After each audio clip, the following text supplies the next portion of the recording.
नमस्कार. श्री स्वामी समर्थ. स्वामी महाराज तुमच्या मनातील सर्व इच्छा आकांक्षा पूर्ण करोत ही स्वामींचरणी प्रार्थना करून आजच्या व्हिडिओला सुरुवात करते. तर आज पितृपक्षातील इंदिरा एकादशी येते. भाद्रपद महिन्यातील कृष्ण पक्षातील या इंदिरा एकादशीला अनन्यसाधारण महत्त्व आहे.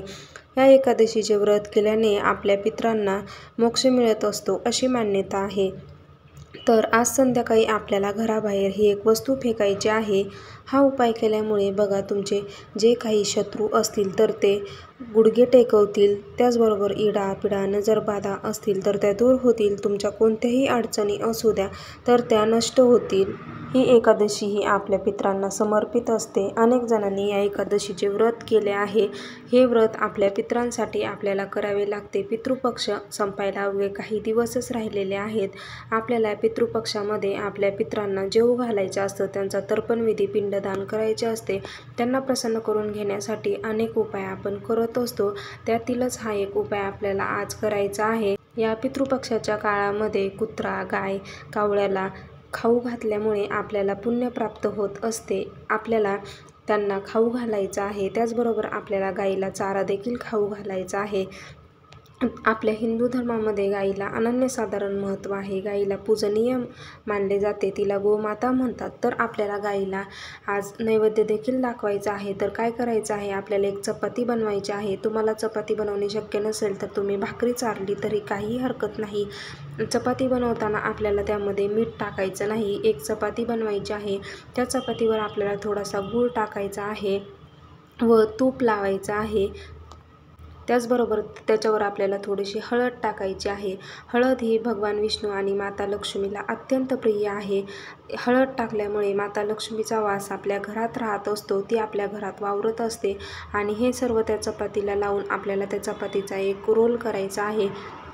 हा रोल घेऊन आपल्याला गाईला चारायचा आहे. तर तुमच्याजवळ गोशाळा असेल किंवा गाई असेल तर तिथे जायचं आहे. एक पाण्याने भरलेला तांब्या घेऊन जायचा आहे. गाईच्या प्रथम पायावर पाणी ओतायचं आहे. गाईला आपल्याला हळदी कुंकू लावायचा आहे व हा जो चपातीचा रोल आहे तर तो गाईला खाऊ घालायचा आहे. त्यानंतर गाईला आपल्याला हे खाऊ घालत असताना गायीने तुमचा हात चाटला तर खूप पुण्याची गोष्ट आहे. जर तुम्हाला गाईला जवळून चारा घालता आला तर खूपच चांगलं. गाईला आपल्याला प्रदक्षिणा घालायच्या आहेत. ओम नमो भगवते वासुदेवाय नमः या मंत्राचा देखील आपल्याला 108 वेळा जप करायचा आहे. त्यानंतर आपल्याला गाईला चारा घातल्यानंतर हात जोडून प्रार्थना करायची आहे. आपले जे काही प्रॉब्लेम्स आहेत ते सर्व आपल्याला सांगायचे आहेत. तुम्ही गाईमध्ये 33 कोटी देवी देवता असतात आणि तुम्ही असा गाईला घास चारला तर त्या 33 कोटी देवी देवतांना हा घास जात असतो आणि त्या आपल्यावर प्रसन्न होत असतात. त्यांचा आशीर्वाद आपल्याला मिळत असतो. त्यानंतर हात जोडून आपल्याला आशीर्वाद मागायचा आहे. तुमचे जे काही प्रॉब्लेम्स आहेत, दुःख आहेत, तुमच्या घराची प्रगती होत नसेल, लक्ष्मी टिकत नसेल, सतत वादविवाद होत असतील, त्याबद्दल आपल्याला प्रार्थना करायची आहे आणि नैवेद्य दाखवून घास चारून तसेच आपल्याला घरी यायचं आहे. कुठेही थांबायचं नाही. त्यानंतर घरी आल्यानंतर आपल्याला आज एकादशी तिथी आहे त्यामुळे आपल्याला भगवान विष्णूंच्या सेवा करायच्या आहेत. त्यांच्या आवडीचे फळे, फुले, त्यांना पिवळा कलर खूप आवडतो त्यामुळे पिवळी वस्त्रे घालायची आहेत. पिवळी फुले, पिवळी मिठाई दाखवायची आहे. त्यानंतर आपल्याला श्री विष्णू सहस्रनामावलीचं पठण करायचं आहे. कारण विष्णू सहस्रनामावली ही एक उच्च कोटीची सेवा आहे. भगवान विष्णूंची ही एक सेवा आहे. त्यानंतर आपल्याला अजून एक उपाय करायचा आहे. तर आपल्याला काय करायचं आहे, आपल्या देवघरासमोर बसायचं आहे. आपल्याला तांदूळ घ्यायचे आहेत. खराब तांदूळ घेऊ नका. एका वाटीमध्ये हे तांदूळ आपल्याला घ्यायचे आहेत. त्यानंतर आपल्याला भीमसेनी कापराच्या 4 ते 5 वड्या घ्यायच्या आहेत. या उपायासाठी भीमसेनी कापूरच वापरा. कारण भीमसेनी कापूर जो आहे तर तो नकारात्मक ज्या शक्ती आहेत तर त्या जास्त प्रमाणात शोषून घेत असतो. जो आपला रेग्युलर कापूर असतो त्यामध्ये एवढी शोषण्याची क्षमता नसते. त्यामुळे आपल्याला भीमसेनी कापूरच घ्यायचा आहे. कापूरचे उपाय आपण जे काही करत असतो त्यामुळे आपल्या घरातील जी काही नकारात्मकता असते तर ती दूर होत असते आणि सकारात्मक ऊर्जेचा प्रवाह आपल्या घरात येत असतो. त्यामुळे आपल्याला कापूर घ्यायचा आहे. त्यानंतर आपल्याला 2 लवंगा घ्यायच्या आहेत. तर लवंगा खराब, तुटलेल्या, फुटलेल्या नसाव्यात. अखंड लवंगा आपल्याला घ्यायच्या आहेत आणि हे सर्व एका वाटीमध्ये आपल्याला आपल्या भगवान विष्णूंच्या मूर्तीसमोर ठेवायचं आहे. त्यानंतर आपल्याला ह्या ज्या वस्तू आहेत ठेवल्यानंतर आपल्याला विष्णू सहस्रनामावलीचं पठण करायचं आहे.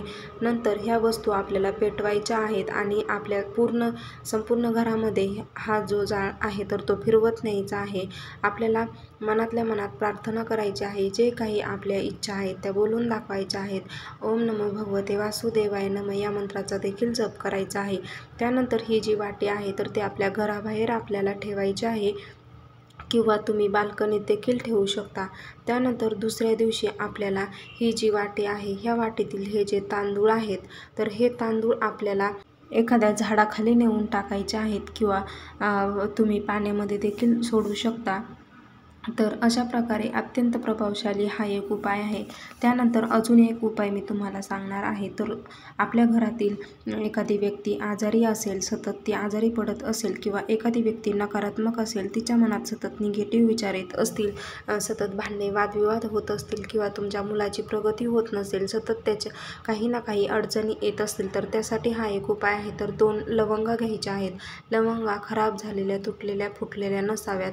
त्या व्यक्तीला पाटावर बसवायचं आहे आणि 7 वेळा ह्या ज्या लवंगा आहेत तर त्याच्यावरून आपल्याला उतरून टाकायच्या आहेत आणि ह्या ज्या लवंगा आहेत तर त्या घराबाहेर आपल्याला नेऊन टाकायच्या आहेत.